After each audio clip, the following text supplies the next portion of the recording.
Assalamualaikum warahmatullahi wabarakatuh. Halo anak-anak, selamat berjumpa kembali dengan Bu Ika pada pelajaran tematik kelas 6. Tema 1, selamatkan makhluk hidup. Subtema 2, hewan sahabatku. Pembelajaran ke-1. Apa kabar kalian semuanya di rumah? Bu Ika berharap semoga anak-anak dan keluarga di rumah dalam keadaan sehat. Baik, sebelum memulai pelajaran, sebaiknya kita berdoa terlebih dahulu supaya belajar kita berjalan dengan lancar dan mendapatkan ilmu yang bermanfaat. Baik, kita mulai berdoa ya. Berdoa, mulai. Berdoa, selesai. Tujuan pembelajaran kita hari ini: 1.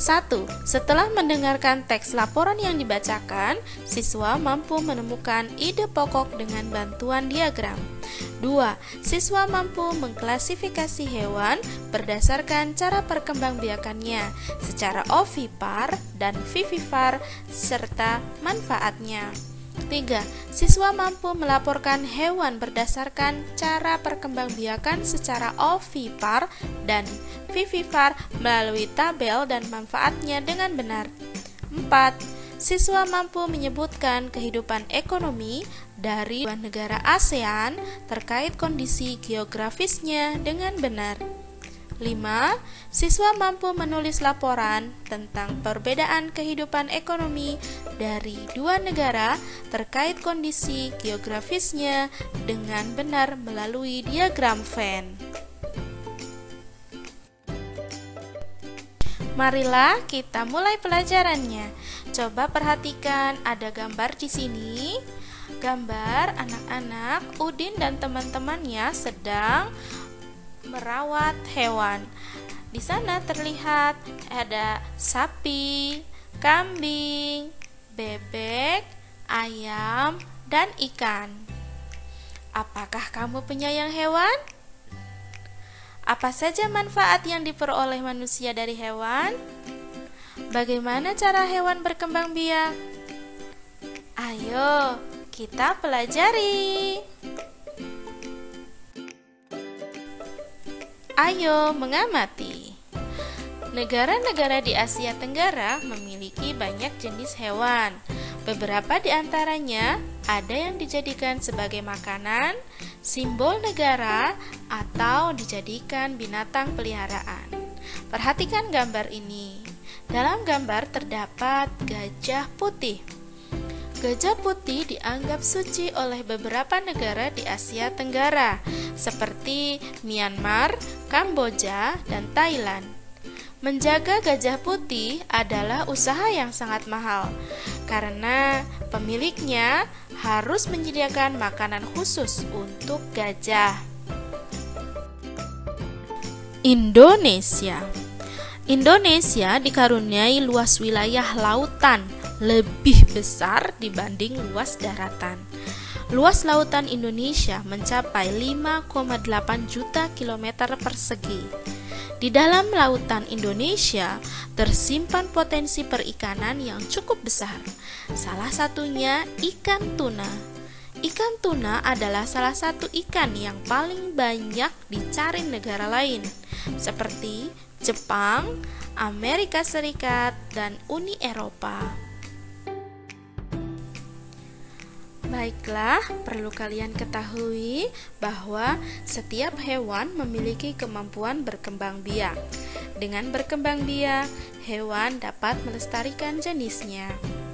Tahukah kamu bagaimana cara hewan berkembang biak? Ada 3 cara hewan berkembang biak. 1. Ovipar atau bertelur. 2. Vivipar, beranak. 3. Ovovivipar atau bertelur beranak. Anak-anak, untuk memperdalam pengetahuan kamu tentang cara berkembangbiakan hewan, marilah kita belajar satu persatu. Yang pertama yaitu ovipar atau bertelur. Ini cara hewan berkembang biak dengan cara bertelur, yaitu disebut ovipar. Contohnya ayam dan jenis burung lainnya. Di sini terdapat gambar hewan-hewan yang berkembang biak secara ovipar atau bertelur. Yaitu ada penyu, kupu-kupu, merpati, ayam, angsa, ular, dan komodo. Nah, dapatkah kamu menyebutkan hewan lain yang berkembang biak secara ovipar? Cara perkembangbiakan hewan selanjutnya yaitu vivipar atau beranak. Selain bertelur, ada juga hewan yang berkembang biak dengan cara melahirkan. Hewan yang berkembang biak dengan cara melahirkan disebut vivipar. Contoh hewan yang berkembang biak dengan vivipar dapat kalian lihat di dalam gambar di sini. Ada kambing, gajah, kucing, tikus, singa, lumba-lumba, kelelawar, dan paus. Nah, semua ini adalah contoh hewan yang berkembang biak dengan vivipar atau beranak. Nah, dapatkah kamu menyebutkan hewan vivipar lainnya? Cara perkembangbiakan hewan selanjutnya yaitu ovovivipar, bertelur dan beranak. Adakah hewan yang berkembang biak dengan cara bertelur sekaligus melahirkan? Jawabannya ada. Contohnya adalah ular. Beberapa jenis ular tidak selamanya melahirkan anaknya. Kadang-kadang pada saat mengeluarkan anak-anaknya, masih ada anak ular yang terbungkus cangkang telurnya. Perkembangbiakan seperti ini dikatakan bertelur sekaligus beranak atau ovovivipar. Nah, di sini ada gambar contoh hewan lainnya berkembang biak dengan cara ovovivipar. Nah, dapatkah kamu menyebutkan contoh hewan ovovivipar lainnya? Anak-anak, coba perhatikan diagram Venn hewan ovipar, vivipar, dan ovovivipar. Nah, dalam lingkaran biru ini termasuk ke dalam contoh hewan ovipar. Ada ayam, ikan, ada burung, dan ada penyu. Kemudian di lingkaran yang coklat ini adalah termasuk hewan vivipar atau beranak. Ada paus, kucing, dan sapi. Kemudian yang ada di tengah-tengah ini adalah hewan ovovivipar yang bertelur dan beranak. Contohnya adalah ular dan buaya. Nah, anak-anak juga diminta untuk membuat diagram Venn hewan ovipar, vivipar, dan ovovivipar yang kamu ketahui di lingkungan sekitarmu. Anak-anak, hewan mempunyai banyak manfaat bagi kehidupan manusia. Contohnya, kondisi geografis di Asia Tenggara membantu penduduknya memanfaatkan hewan dalam kehidupan sehari-hari. Ikan banyak dijual dan dikonsumsi.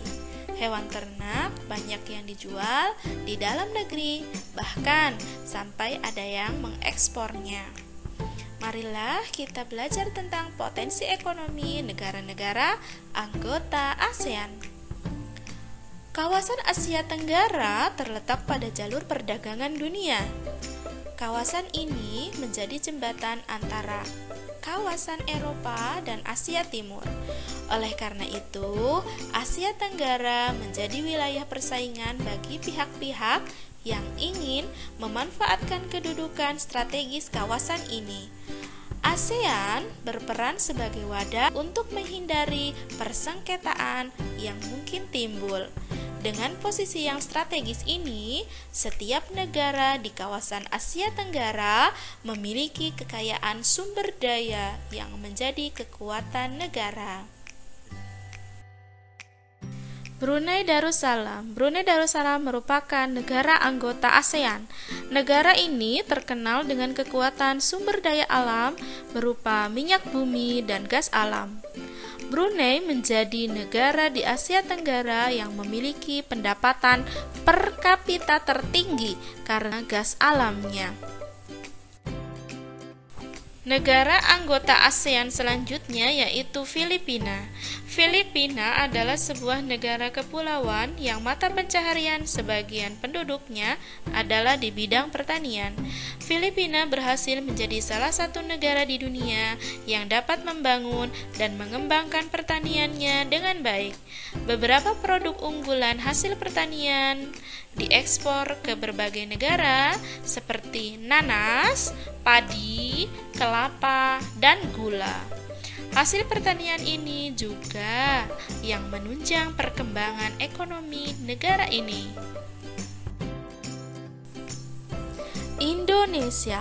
Indonesia merupakan negara anggota ASEAN. Sebagai negara kepulauan terbesar di kawasan ini, Indonesia memiliki ragam sumber daya alam yang sangat kaya. Banyak hal yang dapat dikembangkan untuk memperkuat perkembangan ekonomi Indonesia. Saat ini, Indonesia mengekspor minyak dan gas bumi, tekstil, dan produk-produk dari kayu.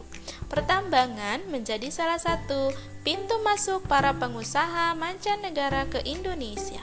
Keindahan alam Indonesia pun menjadi daya tarik, menjadi sumber devisa negara dari sektor pariwisata. Negara anggota ASEAN selanjutnya yaitu Kamboja. Di Kamboja mengalir Sungai Mekong. Daerah di sekitar Sungai Mekong merupakan daerah yang subur. Mata pencaharian penduduk Kamboja adalah pertanian. Hasil pertanian Kamboja yang besar adalah padi dan karet. Selanjutnya, Laos. Laos merupakan salah satu negara anggota ASEAN. Laos bertetangga dengan Kamboja. Negara ini dilewati oleh aliran Sungai Mekong, sama seperti di Kamboja. Kegiatan pertanian banyak dilakukan di sepanjang aliran sungai ini. Sebagian besar hasil pertanian dinikmati oleh masyarakat Laos. Negara ASEAN selanjutnya yaitu Malaysia. Kegiatan ekonomi utama penduduk Malaysia adalah di bidang pertanian, pertambangan, dan perindustrian. Perdagangan internasional merupakan salah satu kegiatan ekonomi Malaysia yang mengalami pertumbuhan tercepat. Peralatan elektronik, minyak, dan gas bumi diekspor ke negara lain. Produk dari kayu, minyak sawit, karet, tekstil, sepatu, dan bahan-bahan kimia diperdagangkan di dunia internasional. Negara anggota ASEAN selanjutnya yaitu Myanmar. Mata pencaharian utama penduduk Myanmar adalah pertanian, perkebunan, dan pertambangan. Padi merupakan hasil utama dari pertanian di sana. Myanmar merupakan salah satu negara penghasil padi terbesar di Asia Tenggara. Singapura adalah negara anggota ASEAN. Singapura merupakan negara paling maju di kawasan ASEAN. Letak Singapura sangat strategis. Saat ini, Singapura menjadi negara transit teramai di Asia. Selanjutnya, Thailand. Negara ini merupakan salah satu negara anggota ASEAN. Thailand sering disebut sebagai lumbung padi di Asia Tenggara. Padi memang merupakan hasil pertanian terbesar di negara ini. Selain itu, perkebunan, kehutanan, pertambangan, dan industri juga merupakan kegiatan ekonomi penduduk Thailand. Saat ini, penghasilan utama Thailand adalah sektor pariwisata. Keunikan bangunan budaya di Thailand menjadi daya tarik tersendiri bagi para wisatawan mancanegara. Selanjutnya, Vietnam. Vietnam merupakan salah satu negara anggota ASEAN. Setelah pulih dari perang Vietnam, negara ini mulai berkembang di berbagai sektor perekonomiannya. Pariwisata dan turisme mendukung perkembangan ekonomi.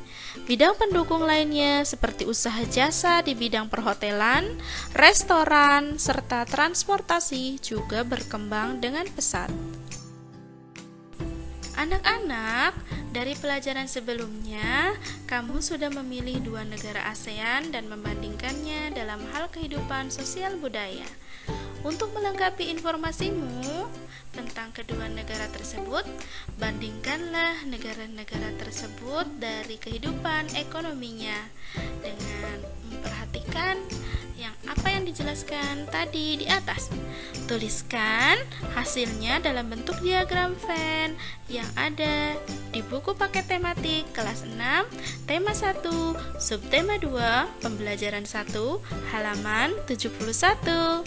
Siap kerjakan ya. Baiklah anak-anak, kita lanjutkan. Kamu sudah belajar bagaimana membuat kesimpulan dari teks laporan yang dibaca. Hari ini kamu akan belajar bagaimana membuat kesimpulan dari teks yang kamu dengar. Mari kita bersiap untuk mendengarkan. Dengarkan dengan baik dan seksama ya. Let's go! Judul bacaannya yaitu bebek. Bebek adalah unggas yang hidup di darat tetapi menyukai perairan. Penduduk Indonesia banyak memanfaatkan daging dan telur bebek untuk kebutuhan sehari-hari. Bulu bebek tidak pernah basah meskipun ia berenang dan menyelam. Hal itu karena bulunya memiliki kelenjar minyak. Lapisan minyak berguna untuk membuat suhu tubuh bebek tetap hangat di malam hari. Setelah mendengarkan teks yang dibacakan tadi, gunakan diagram berikut untuk mencatat ide pokok yang kamu temukan.